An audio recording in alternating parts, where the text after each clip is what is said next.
राष्ट्रवाद क्या है? तो राष्ट्रवाद जो है ना एक भावना है, ऐसी भावना है जिसमें हम अपने देश के प्रति क्या करते हैं? प्रेम रखते हैं, एकता रखते हैं और निष्ठा रखते हैं। एक तरीका से ऐसा समझो कि राष्ट्रवाद एक जो है ना देश प्रेम है।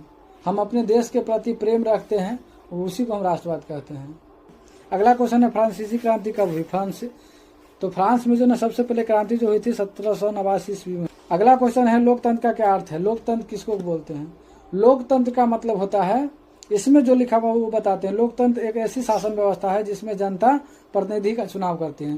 कहने का मतलब है कि लोकतंत्र हम उसको बोलते हैं जब देखो कोई भी देश है उसमें राजतंत्र होता है, लोकतंत्र होता है। राजतंत्र का मतलब होता है जहाँ पे कोई एक आदमी पूरा देश पे शासन करता है, जो राजा होता था पहले। लेकिन लोकतंत्र वो होता है जिसमें राजा नहीं शासन करता है, जनता शासन करता है। तो जनता शासन करने के लिए किसी न किसी एक व्यक्ति को क्या करता है? भेज देता है, उसी को बोलता है कि तुम अपने देश में शासन करो। और भेजता कैसे है? चुनाव करके, वोटिंग करके एक आदमी को भेजा जाता है और उसके बाद उसको क्या करते हैं? उसके हाथ में शासन दे दिया जाता है।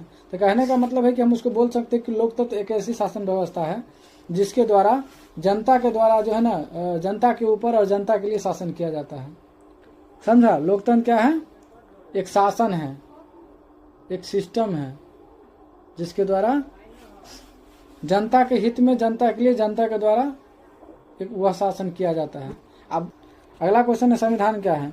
संविधान क्या है? ऐसे देश है तो इसको चलाने के लिए कुछ नियम कानून बनेगा।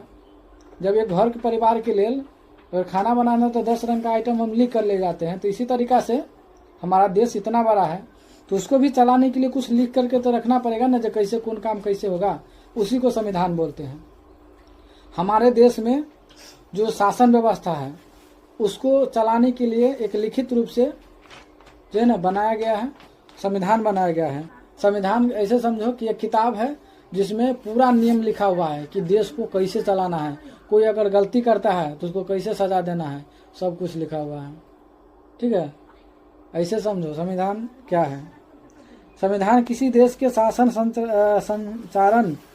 संचालन होता है के लिए बनाए गए मूल नियमों और कानून का संग्रह है। ठीक है, संविधान क्या है? एक कानून का किताब है जिसमें सारा नियम कानून लिखा गया है कि देश को कैसे चलाना है। ठीक है, अगला क्वेश्चन है संविधान के बाद संसाधन क्या है? संसाधन में लिखा हुआ वे सभी वस्तुएं जो मानव की आवश्यकताओं की पूर्ति करती है। कहता है कि जो मानव जिस सामान को यूज करता है वो हमारा संसाधन है।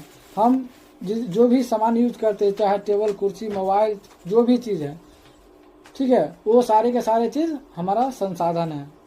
समझ में आया?